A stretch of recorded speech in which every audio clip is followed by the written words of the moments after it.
Hello Genshin crew. So, I'm going to try to give you this one a little bit faster than usual. We'll talk about the rerun banner that's coming out for Arlecchino, Chlorinde, Rosaria, Chevuse, and we won't be able to talk about too much about the new girl because I don't have her yet, but I'll mention her. And yeah, we'll talk about the weapon banner at the end. Characters. Arlecchino, an amazing pyro damage dealer with the Bond of Life mechanic, and you can mark the enemies with pyro, do off-field stuff with your other characters, and then bring her back in for pyro damage. I shall show you. Alright, so we're gonna run over here to this cutie big menace pain. Cool. You mark him with your skill, and he will take a little bit of pyro damage. Now you can do some other stuff, and then bring her back in, and now she's doing pyro damage with her normal attacks. She has an infusion, and her ultimate does not protect you against skill interruption, but will heal you and will cleanse the mark. So you restart, you apply all the necessary stuff while it's cooking.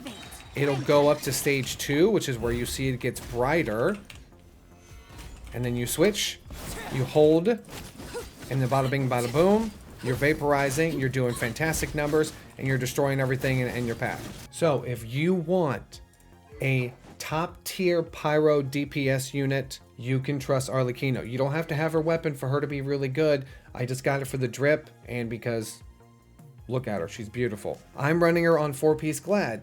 She does even more damage on, of course, the Knight's Fragment of Harmonic Whimsy. I just can't get a good set to save my life. Her damage can be so much more. She's tied, kind of in second place, kind of tied for the top tier pyro DPS in the game.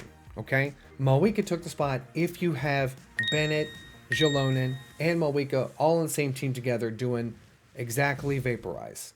If you don't have those top tier supports, then Arlecchino does win the damage race, because Malwika's damage significantly goes down without all of her top tier supports. You stick Arlecchino on a team with Xingqiu, Bennett, and Kazuha, and they will do work. She will do work. That Q helps you heal, especially in the Spiral Abyss. Do not sleep on her if you want a fantastic pyro DPS.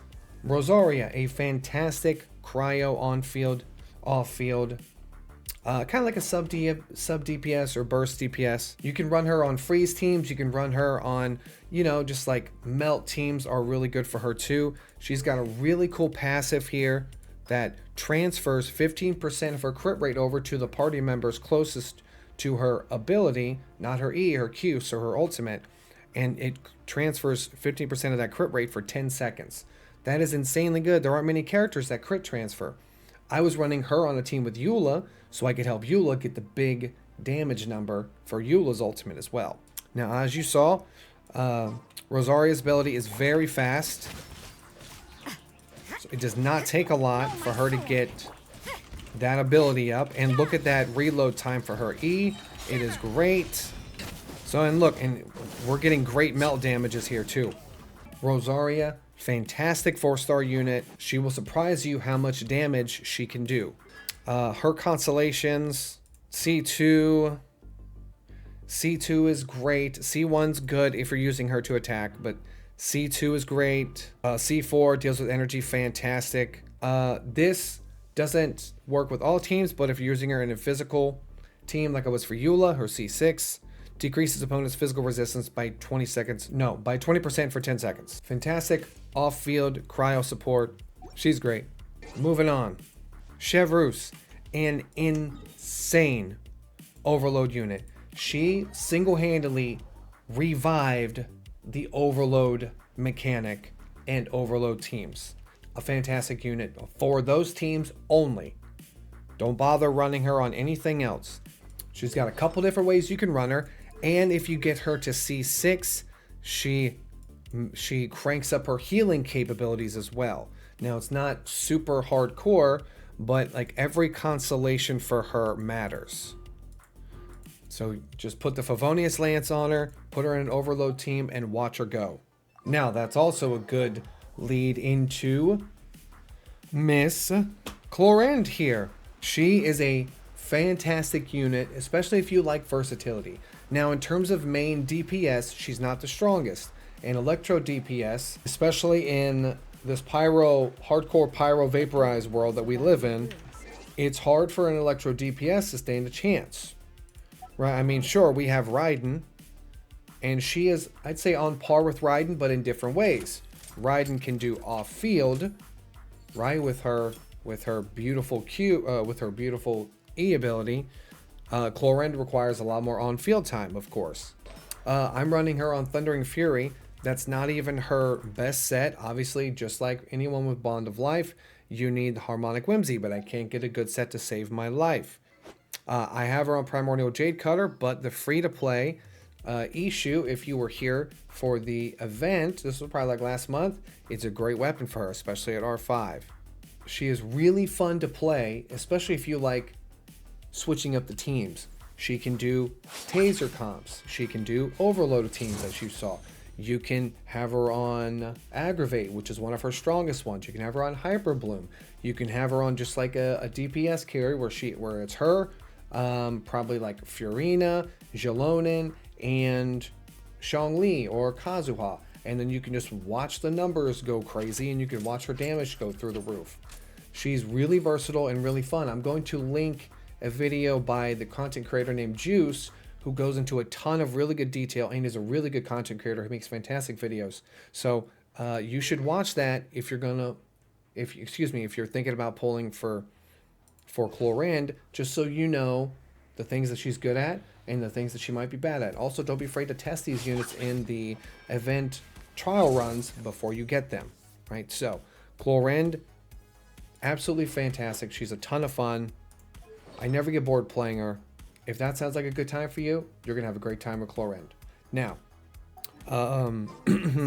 this new character, Lan Yan, I've heard some great things.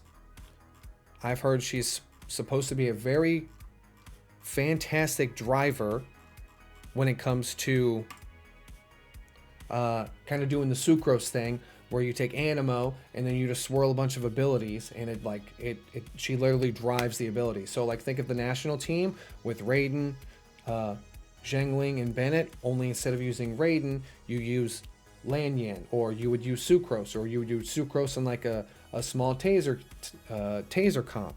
So she's supposed to be better or on par with Sucrose. And I've heard her C2, if they don't nerf it off of the beta, is as strong as Zhongli's shield. So she is incredibly talented unit. She's probably going to be the one I pick for the 4-star selector, but I'll be making a video on that here soon. Okay, by tapping her elemental skill. Cool. Yeah, there it is. She summons the shield. Leaps into the air with the context. She looks dope. I love like the blade looking things. Enter Amy mode. That's sick. I'm definitely going to pick this one, I think, for sure. Shields absorption based on her attack. Okay, cool. Easy enough. Attacks in midair, tap her elemental skill again, or use her elemental attack. Very cool, very cool. You can hurl the rings at people. Love it. After unlocking the talent, ooh, then hits during elemental skill. Oh, that's right. Whenever she comes in contact with, she deals that damage.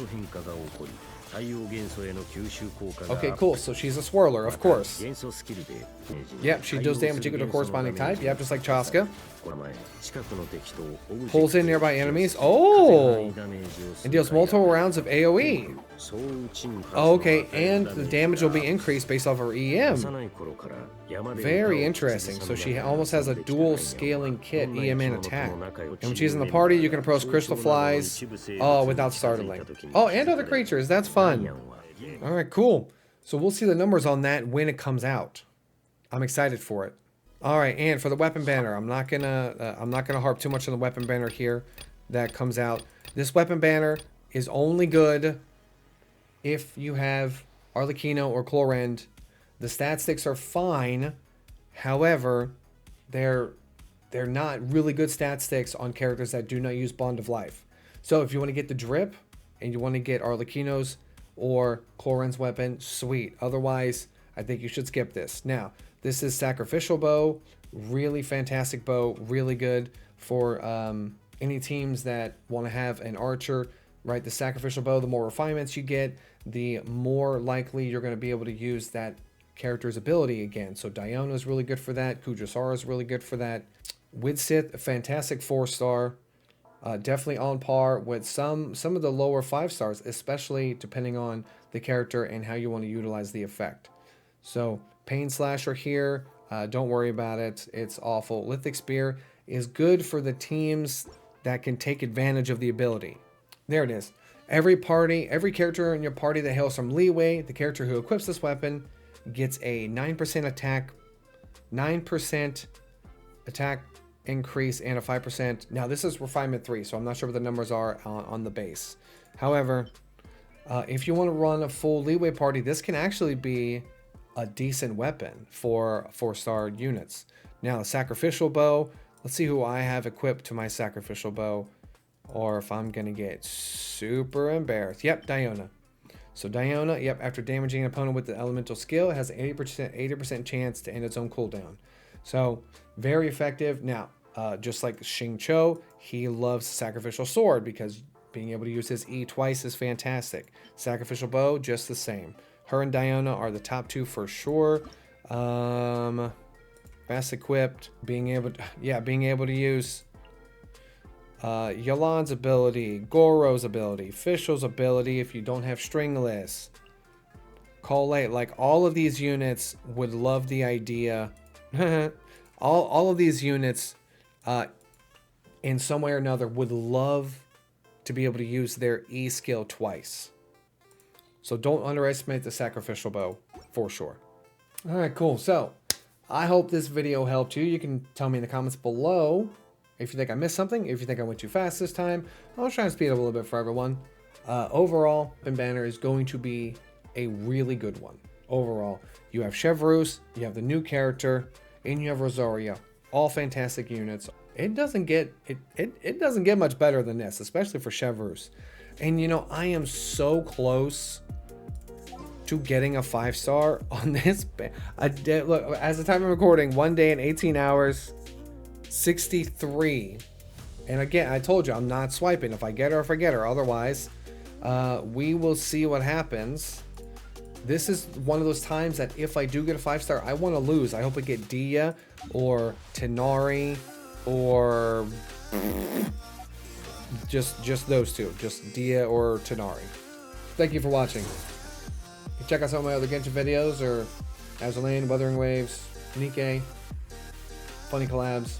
I'm gonna keep cranking out the videos here because life's good and content's good. So I'll see you in the next one.